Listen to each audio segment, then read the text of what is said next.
If you're a wine region affected by travel restrictions and uncertainty around in-person events, then Interpreting Wine's 100-day wine brand evolution playbook was made for you. This complete program leads and supports you step by step to implement multiple powerful marketing channels in your business. It's also guaranteed to deliver over 500 hours of wine trade engagement in 100 days or your money back. Learn more at interpretingwine.com/brochure.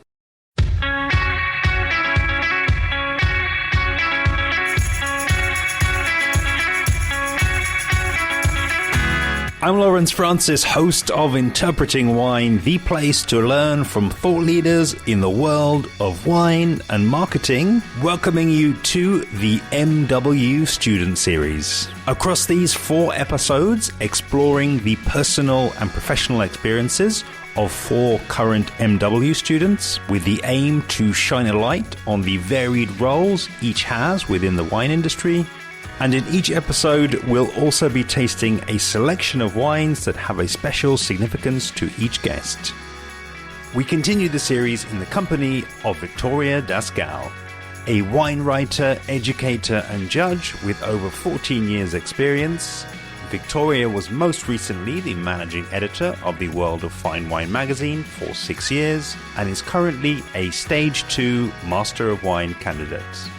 In 2018, as a young mother herself, she founded Mummy Wine Club, a successful West London-based wine tasting company, which evolved into a UK wine subscription in 2020.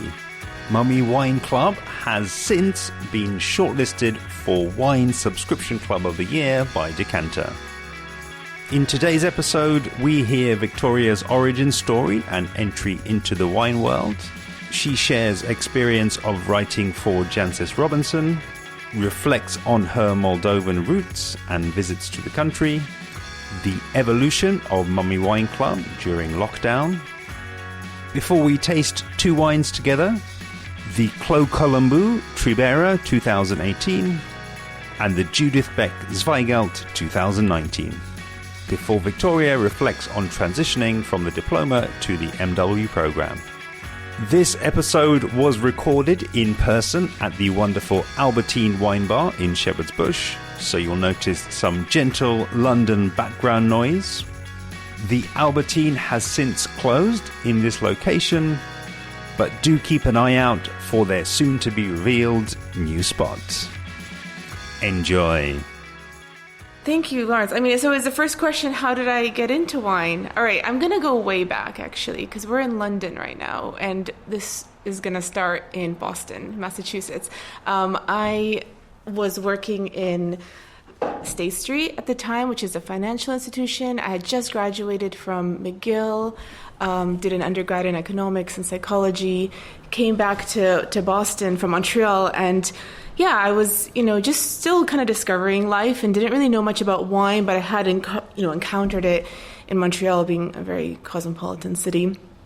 Finance was not really for me. I didn't really like it at all. But in the evenings, I started taking these wine courses, and the teacher there was just absolutely brilliant. I mean, he was definitely one of the first people that sparked that interest in me. He had studied history at Harvard, and he has started his own wine school in Boston called Grape Expectations.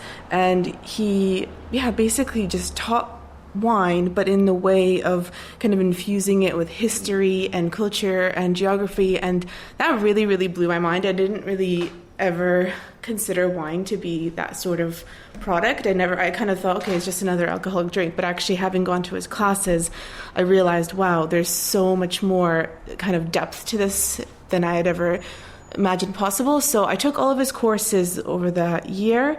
I started becoming very, very fascinated by wine. Didn't know much, but I was just slowly building up my knowledge. And my friend at that time was moving to France.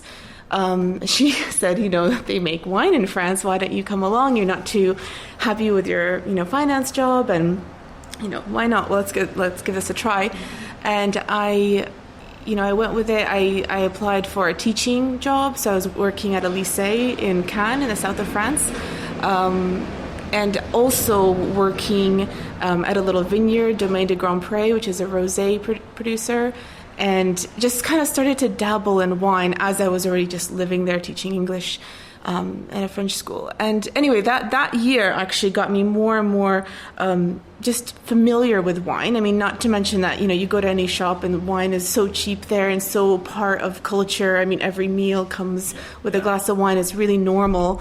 But yeah, having spent a year there, I then went on and did the OAV Masters, which is not as well known probably in the UK, but there are a lot of people around the world who have done it. And it's basically a program where you travel all around the world for 11 months. And in our year, we had, 16 students from all different parts of the world. We had, people from Korea and Canada and the US and Brazil and of course, France, and we together as a group went around to 45 different wine regions, and that's a big kind of leap into the wine world for someone who hadn't really experienced much before. And I only now kind of wish I knew more about wine having done that travel, because when I look back on our notes and who we visited and who we spoke to, I thought, my goodness, I was quite naive actually when I was meeting these like amazing winemakers. But anyway, it was a great way to really get into wine. And as part of that program, you also have to do an internship. And I applied for an internship with Jancis Robinson at the time. Actually, going back, I had already started writing while I was on the course. I was writing about all the places we had been to, so Hungary, Austria, China, Japan. I was writing these blogs, and Jancis Robinson was publishing them. And at the time, I thought, okay, perhaps I can check if there's anything happening in the UK. And she invited me to come and work as an intern for her. And that was in, I think, 2007, 2008. And, it was a really good kind of stepping stone, probably a big leap, actually, if you think that stone, probably like a little mountain for me to get up onto. Because, I think like my first teacher, she was the next big teacher. And, she kind of explained, a lot about wine writing and, what makes a really good story and how to uncover good stories, and even just, helping kind of shape my writing as well. So when I came to London, I worked for her full-time for about 5 months. Then I carried on working for her on various projects, but I actually then went on and worked in sales at Laithwaites. Also, I worked at Slurp, which is a startup at the time, which is quite a small company, but really fun because everyone there was really young and enthusiastic, and it was a great time to be doing something new. We actually started a wine video program there called Slurp Vision, which was really good fun. And then I went on to work at AWC Wine Academy, which was basically running a wine school in Marylebone. And that was also a nice way for me to go from kind of writing to sales, video, so communication, and now to actually teaching and hosting events. And so, when I look back from, where I am now, I'm already, able to kind of connect the dots and see, okay, actually all of those experiences, they make sense to me as I've sort of grabbed them and made what I'm doing today. But anyway, before I got into what I'm doing now, which is Mummy Wine Club, I actually worked for World of Fine Wine for 6 years. So I was managing editor there. And, again, that was a wonderful experience.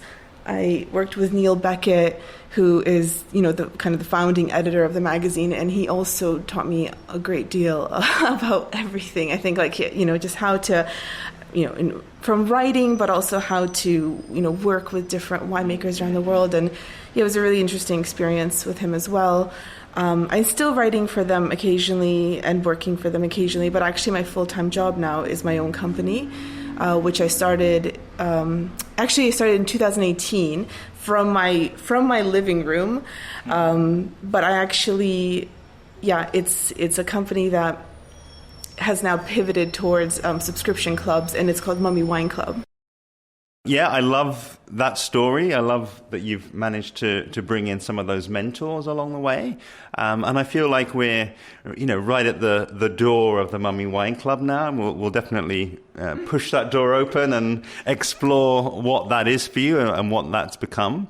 One thing that I think some of the listeners would like to hear, simply because I do have a lot of students who are listeners, a lot of people who are doing WSET Level 3 and Diploma, and just curious because you mentioned Jancis Robinson there, who's obviously one of the, if not the world's most influential wine writer, and I'm just curious, is there actually a bit of a story behind how you came to be writing for her and how that sort of came about? Yes, that's a good question, Lawrence. Well, actually, I started writing even back in Boston. When I started doing those really intensive evening wine courses, I already started writing for a local Boston blog called Bostonist. And yeah, it was a great experience. I was very much just figuring out my way around even writing like a 200, 300 word blog, let alone understanding, all the important elements of wine to get across to the readers. But I was really interested in that, and I liked that way of communicating what I was learning back to other people. And then, of course, when I started the OAV Masters, I was just, it was incredible how many places we were getting to travel. If you think 45 wine regions in 11 months, that's so much to cover, and 23 countries, that's so much to cover, that I really felt like I had to document that somehow. And so I was making my own notes, but I also started writing blogs back to the original Bostonist, and I started writing for a few other magazines as well. But actually my school director, Michel Bourki, he did something that was actually pretty life-changing. He actually wrote to Jancis Robinson and said, I've got a student who's really interested in wine writing. Could you, what do you think? Could you give us, some advice on that? And basically the next thing I knew, she had written to me and said, you're welcome to write for my blog. It's unpaid, but I'll publish it and I'll give you tips and everything. And actually, that was the best form of payment, because she was really crafting and training me and shaping my own writing experience that I couldn't have asked for in any other way. So yeah, that was brilliant. And I remember I think my very first article for her was about dry Tokai, because again, we arrived to Hungary, and this was over 10 years ago. You think of Tokai as a sweet wine region, but actually the big trend there was a lot more winemakers were making dry ferment. And it was, I was excited to kind of break this little, little news piece. Of course, other people already were coming across this, but it was a nice first story. And she helped me unearth these kind of trends and helped me look out for these kind of things. Then I went on to write from China and Japan, all other parts of our travels. And by the end of the course, I needed to do an internship as part of this master's, and I came basically to Jancis again. I said, hey, are you hiring, or is anyone in the UK hiring? And she said, let me have a think about it. Came back a few days later and said, I'll hire you for a paid internship in London, which was great because I'd never envisaged actually moving to London. Being from Boston and having lived in France, I thought maybe one or the other, but I never had thought about London. And actually, I've never left ever since. It was a wonderful, really, really wonderful way to get to London. And, having, her as the reason why, very quickly I started to learn a lot about what, the trade was like, trade tastings, who was who. I didn't really have a clue, actually, when I arrived. And so it was amazing to be introduced through her. Well, my last big wine trip was to Moldova before COVID. And that was, again, a really incredible experience because, I was born in Moldova, but then we moved to America when I was very, very young. I was 5 years old. And so I'd never been back. And then working at World of Fine Wine, actually I'd just come back from maternity leave. And, it was one of my first sort of, back to my desk, and an email comes in from Wines of Moldova asking if we could send a writer out there for their Wine Day Festival, which is, I never heard of it, but they wanted someone to come and kind of experience it. And Neil Beckett, he said, you're very welcome to go, and we've not had any coverage of Moldova as in our editorial, and it was a really fantastic opportunity that thankfully from the world of fine wine, but also because, I was born there, it kind of made sense for me and for them as well. When they found that out, they thought that was great, because they're part of their strategy is actually to reach out to, perhaps people who were born there but don't live there anymore, and to kind of connect them back somehow. And for sure, when I went back to visit, actually my father was with me on that trip, and it was unbelievable because people there are incredibly welcoming and friendly and proud as well, because they have a huge cultural history, and winemaking there is thousands of years old. It's not this little new wine country that people might think because they've never heard of it. It's actually, they've been making wine as far back as, if you think about Georgia, Armenia, Greece, they've been making wine for a long time. So it's part of their DNA, and I discovered that. I didn't realize that. And again, it was one of those wow, it makes sense that I was born here, because it is such a wine country, and it's in my blood, and it's super ingrained into everything about their, the way they represent themselves. It's even kind of stitched into their folk clothing, the grapevines and everything. It's incredible. So yeah, I really was just blown away by that trip, and I want to go back sometime. That was my last big trip actually before COVID, so I haven't been able to come back, but I'd love to go back and visit some more wineries there, because I think they're doing incredible things. Unfortunately, they're really known for their bulk wines around the world, for a number of reasons, but I think there's definitely this kind of new generation of wine producers there, that usually the younger producers that have traveled, that know how quality wine can be made, and they know they've got the great climate and the terroir there, and they are applying that to their new way of making wine, and they're making wonderful wines. But I don't think people are ready to pay the price of that, because they might think, well, I could get that from Italy or from France, but actually it's worth checking out Moldovan wine too. Yeah, no, 100%. And I think it's certainly, I'm enthused when I hear stories like that as a storyteller, as an educator, as a communicator, to get those stories out there. And I think it's arguably it's maybe a little bit of an underdog story as well. It's like people who've been there at the kind of the dawn of wine creation.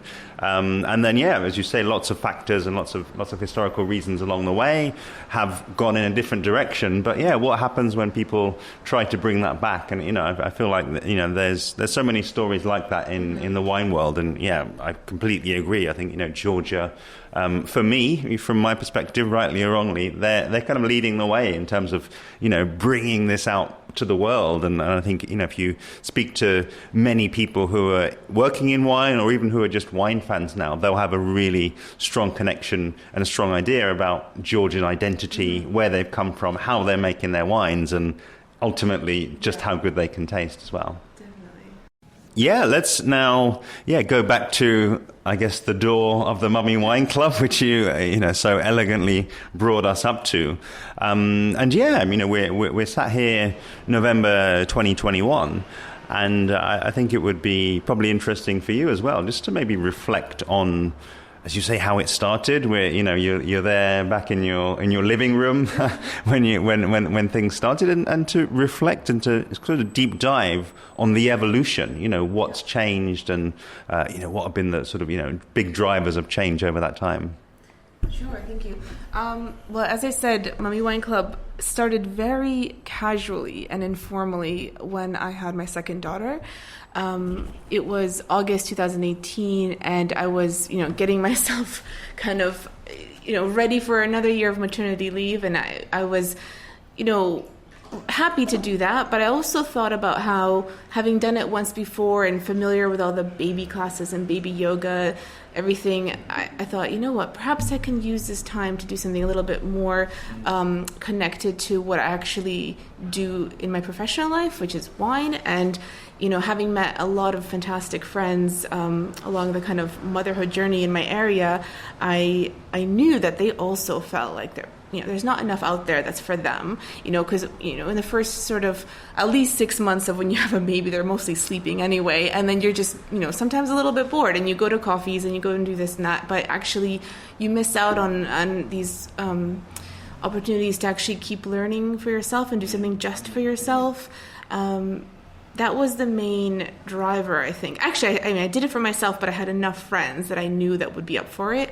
And I pitched it as just this very casual Mommy Wine Club. Come for kind of an hour, and while your baby naps in the buggy, we can learn something and learn maybe every week, just dissect a new region from around the world. So it'd be a little bit of a cross between like a speed tasting / little bit of a lunch nibbles, and just also a social thing, because another aspect of motherhood is that it can be quite lonely to have gone from having a nice city office to, being kind of at home, not interacting much with people your age.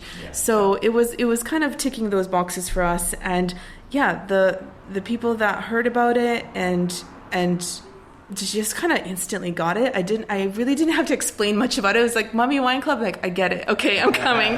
and it was a wonderful, wonderful thing, because it wasn't at all like a drinking scenario. It wasn't like we were sitting there drinking wine. It was really about tasting wine, learning about different regions, going all throughout Italy, Spain, France, South America. Week by week we were just covering new regions, and they were going away and knowing, okay, this is what I'll add in my next shop. Like, I've actually tried not only this Malbec from Argentina, but now like a Cab Franc as well, and I know about this and that. And so they were really loving that kind of empowered feeling of knowing something about wine, which they love to drink, but sometimes they quickly say, oh, but I don't know anything about it. But actually they do, because they've been to these courses and they learned and they tasted together.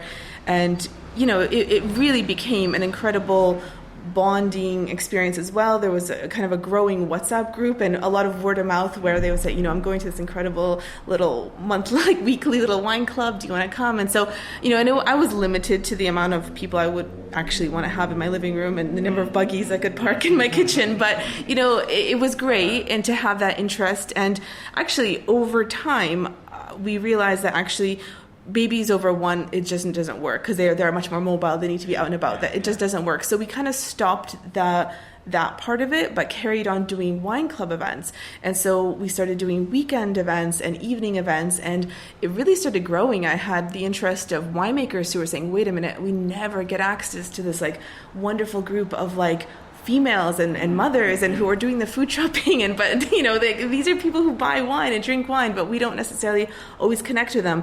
And so they were really interested to support and sometimes sponsor some of these tastings, and equally I got, chefs who were happy to kind of come and do wine and food dinners together. So I had this wonderful Indian chef, Radhika from Radhika Kitchen, who actually just, in a slightly funny way, just showed up at one of my events without telling me who she was. She just booked on through a friend, showed up, was wonderful, really lovely, and then didn't know who she was. But then afterwards she said, oh, actually I'm a chef, quite a good chef, as in, with a huge following online and everything.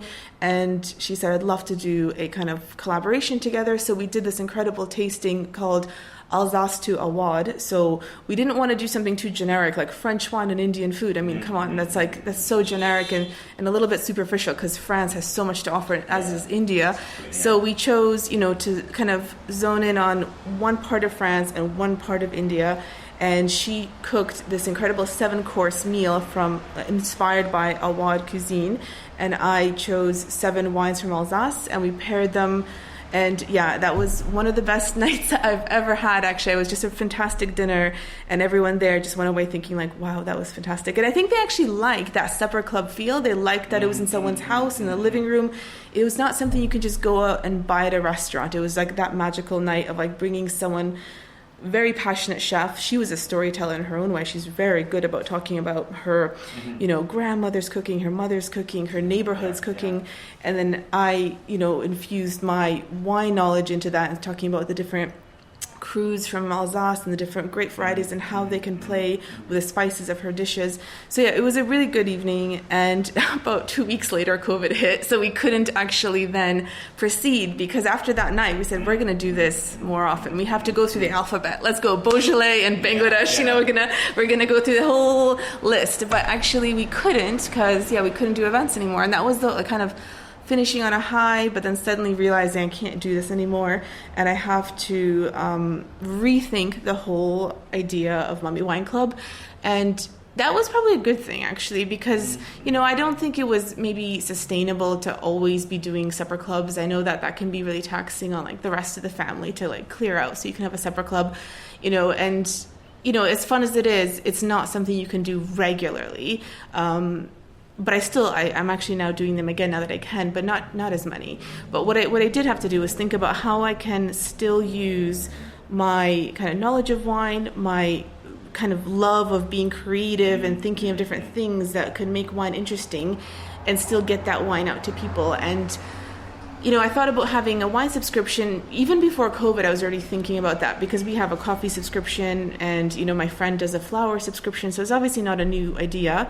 And of course there are wine subscriptions out there, but I wanted to make it less of a kind of a budget thing or a value thing where you can kind of buy the most you can for your money. It wasn't really about that. It was much more about a club that you can belong to that has almost like a journey that you can follow, and each month you're unraveling this incredible world of wine through one topic at a time. And so it was, once that idea came together, I put out my first box in July 2020. I mean, it took a little bit of time to kind of work it all out with logistics and everything.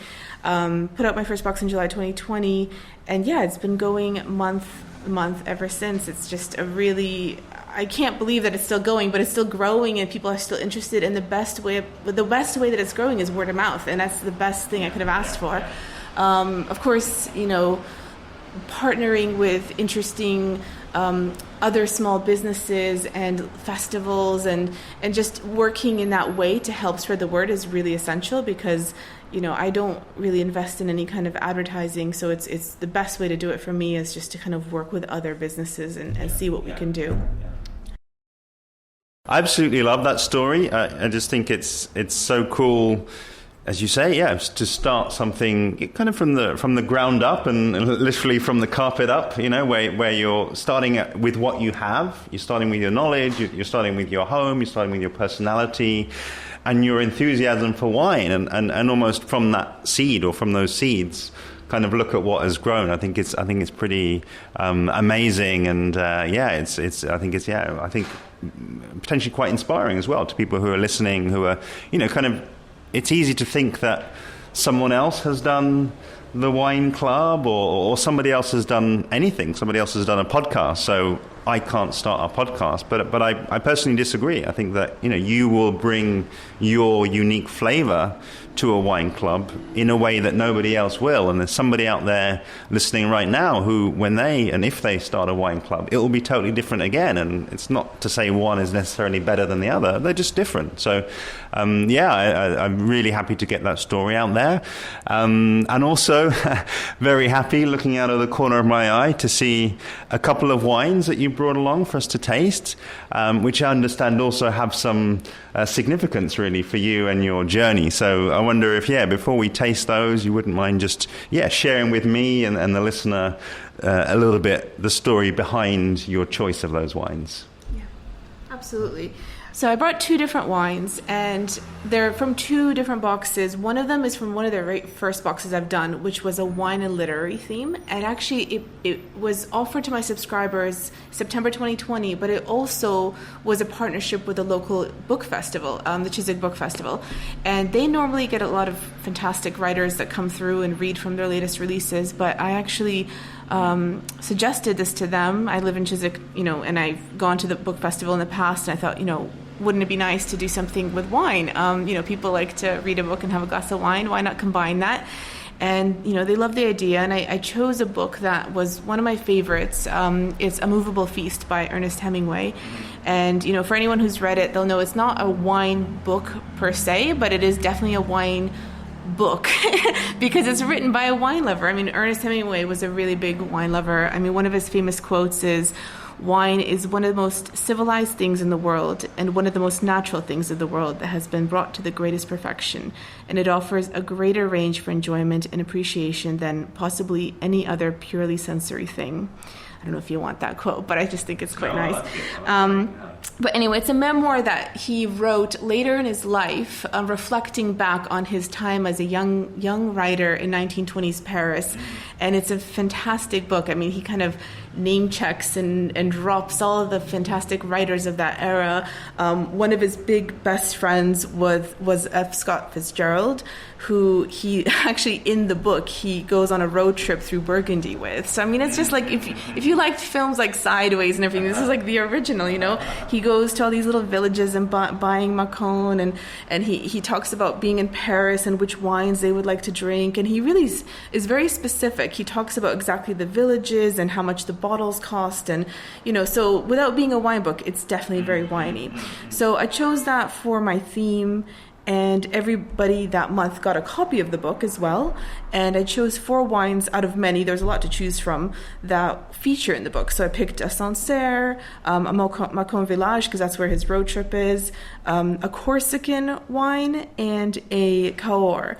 So, and then when they get the wines, they were also getting the references, like where in the book they're going to read about those wines. So it was really nice. And as part of the book festival, I also conducted a virtual tasting. I couldn't do it live at the time. It was all kind of COVID regulations. So I was doing a Zoom virtual wine tasting, and it was really interesting. It was like a book club / wine club smashed together online, but it worked. And it was also a nice way to acquire new subscribers, because people kind of came for the literature but stayed for the wine and subscribed. And this has really been the way that I've been growing Mummy Wine Club ever since, is like looking out for these opportunities to reach out to new people who might like the wine but are also really interested in culture, and like they want to know other things around wine besides just great variety and you know where it comes from. So one of the wines that I chose for us to try today is a Corsican wine, and I've actually visited this winery, you know, years ago with my family. We went for vacation, and of course no vacation is complete without a wine visit. So I, you know, made sure we came to visit this producer.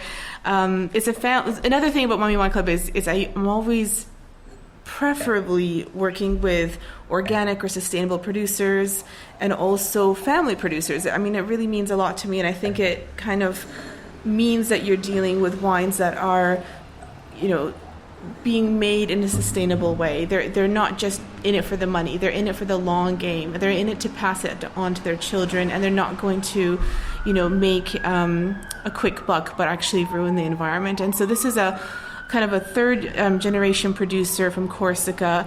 The wine is called Tribiera Colombu, and it's the youngest son now is Etienne. And it's a blend of local grapes, and I'm going to try to tell you what they are, with Chacarello, Neluchu, and a little bit of Syrah as well. And this is a wine that was basically featured in the book. A few times he mentions drinking it, but in one passage in particular, the chapter called Pascan at the Dome, and Hemingway writes, "At home, over the sawmill, we had a Corsican wine that had a great authority and a low price. It was a very Corsican wine, and you could dilute it by half with water and still receive its message." And I really like that reference, because, you know, I think in 1920s, you know, like Corsican wine probably was very intense, you know, and a really, really powerful wine. This one is very elegant. I think this is definitely not the wine that Hemingway would have been talking about, but it's a very, very elegant, very nicely done red that kind of talks of its Mediterranean roots, but it feels very nice, like with a sophisticated dish. It's got a lot of beautiful aromas. Just before I say how much I'm enjoying the wine, I do just want to say, you know, how much I'm enjoying your descriptions as well. And I absolutely think that for me, that is, you know, the way to get somebody really hooked, really, you know, on a producer or on a style of wine, you know, is to, you know, talk about the context, to talk about the historical element there as well, and the literary element, and all these other things that you can kind of hook onto other people's values and what drives them and what interests them. And the nice thing, though, is that when the wine does get into the glass, that it is all of the things that you've kind of alluded to there. Really, you know, it feels like for me, you know, an honest wine. It's like a wine that I would say probably reflects quite closely where it's from. It doesn't feel as though, it's sort of hiding behind a lot of oak or, over treatment. It's got all of those sort of fresh fruit characteristics, and it's, as you say, not like the sort of heavy wines that Hemingway may have spoken about there. This feels to me and looks to me, like this sort of light, almost energetic kind of wine that I can certainly see myself sort of going back for another sip and pairing with, I think, a range of foods, and things that don't necessarily need to be big and heavy, sort of an all year round drinker. So I can imagine this went down very well. It's drinking really well done. That's lovely. That's absolutely gorgeous. So the second wine I brought was the Judith Beck Zweigelt from Burgenland, Austria, and it's in my latest box, which is the November box 2021 coming out now, but it's also a producer that I've had a number of times in previous boxes. She was featured in my Pinot family box, where we explored different Pinot wines, so Pinot Blanc, Pinot Gris, Pinot Noir, and what the different wines that you can make from the Pinot family. So we had her Weissburgunder there. Then we came back to her in July, because July marked my 1-year anniversary box. And rather than exploring a whole new theme, I really wanted to come back to some of our favorite producers and try one more thing that they've made. And that was a good way to, again, deepen people's understanding of what else their favorite producers might make. So we've tried her Weissburgunder, and then in the next time we tried her Beck Ink, which is amazing. It's this incredibly deep and rich, it's actually Saint Laurent and Zweigelt blend, and it's just an incredible wine. And by then, I had really gotten to know her a little bit. She had actually come on to one of my monthly virtual wine tastings. So one thing I do is every single month is a virtual wine chat with one of the winemakers for my box. Judith came on. She did a fantastic interview with us and told us all about her region. She told us about how her family lives in the winery where she's making her wines, which again ticks that box of she really cares about her environment. Her grapes are organic, biodynamic. Her kids play in those vineyards, so of course she's not going to be spraying them. And and then she told me about the Movable group, which I thought was very intriguing. I hadn't really heard that before, but then she explained about how it's a group of kind of 8, I think now it's 9 different producers, all in the Goals village in Burgenland, and they all kind of work together and help each other, and they have a very like-minded philosophy of minimal intervention, just producing the most natural, authentic wine of their region. And I got very interested in, actually the November box is the Movable group, so it's a really nice way where I'm learning also, as I'm trying to bring something out to my subscribers, I'm learning from those wine producers, and I'm coming back around again and saying, what, I want to bring more of your group now. So in this box, it's Judith Beck, it's her Zweigelt, so we're on wine number 3 that she's doing. All of her wines are brilliant, but this is again another fantastic wine. And then I've also included Renner sisters, which very, very young, just siblings, I think they're 5th vintage now, but they're doing incredible. Heinrich and also Pitnauer. So just 4 of the really, really great producers out of 9 who are they're all very quality minded. And I guess this is another example of the kind of theme that I would go for, whereas wine and literature, of course, it's now become part of my September kind of calendar. So this September I did another book, which was Gentlemen in Moscow, but every September I do that. But now I'm looking at other connections to wine, and people and communities is another really important one. And I think the way communities can come together and create a lot of change in their area and support each other, this is a great example of how that happens. So the wine itself, it's organic, it's biodynamic. You could call it a natural wine. She uses 90% Zweigelt with 10% Blaufränkisch, and it's so kind of wild and lively, and it's very fresh. I mean, compared to Corsica, which was in the Mediterranean, which is a little bit more riper and slightly, perhaps a little bit denser. This is, I would say, almost like spring-like on your palate. It kind of jumps and leaps, but it's a very good food wine, having that great acidity. Again, drawn in by the description that you're giving there, and with this particular wine as well, I just love that taste, which is, as you say, it's a kind of more herbal.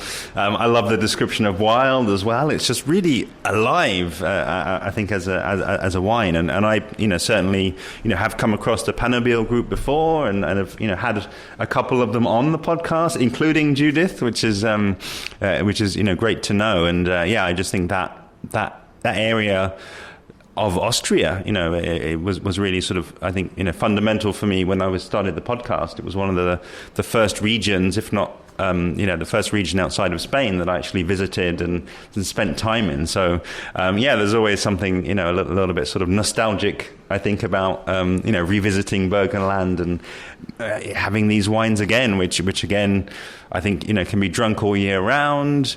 And I just think they're always a delight to open and to, explore the range and kind of to see how they evolve over time. So really glad that you brought this one along. Thank you so much for being such a great guest today and bringing all of these I think interesting stories, and I think I'm just so happy to be able to amplify what you're saying about how important it is to not just speak about the wine in the glass, to have all of these other hooks kind of around that. That being said, you are part of a series where I'm speaking with MW students here, and I love that you're bringing in a slightly more entrepreneurial angle than some of the other guests have so far. And one thing, for the listeners who, many of them are WSET diploma students or they're diploma graduates, I wonder if now that we're in 2021 and the sort of tail end of 2021, I just sort of take you back a bit really on the journey and just ask you to kind of reflect on your own journey transitioning from diploma to Master of Wine student. What was it at that moment and around that time when that decision was made that made you kind of think, all right, I've already got one of the top wine qualifications anywhere in the world. Now I want to kind of, find another mountain really to start to scale? That's a great question, Lawrence. What I want to say is when I first even heard about the MW, it was when I came to work for Jancis Robinson, and I understood that, okay, that is a very high caliber qualification. I never actually even thought that I'd be on that journey myself. This was, over 10 years ago now. But having done the OAV masters, where I actually got to travel and learn and meet a lot of those producers, and then having combined that with doing the diploma, which is much more academic, and it was kind of sit down and learn and taste and calibrate, the two together felt like I had what I needed to then even just try the MW, because I really think you need both. You need to have the kind of theoretical knowledge down, but you also need to have some life experience. You need to have walked those vineyards and talked to those winemakers and understood some of those practical things that can happen in a winery. Not to say I've not made wine myself, but I feel like having spoken to a lot of producers, you start to understand it's not just what you read in the books. There's a lot of things happening all the time. So I think when it came down to doing the MW, I'm not sure what I was thinking. Actually, had I known what I'd be in for, I may have thought again. But it's one of those things where, you put in the time, and I did the first year. I met some incredible friends on that first year. You've had some of them on your podcast, actually.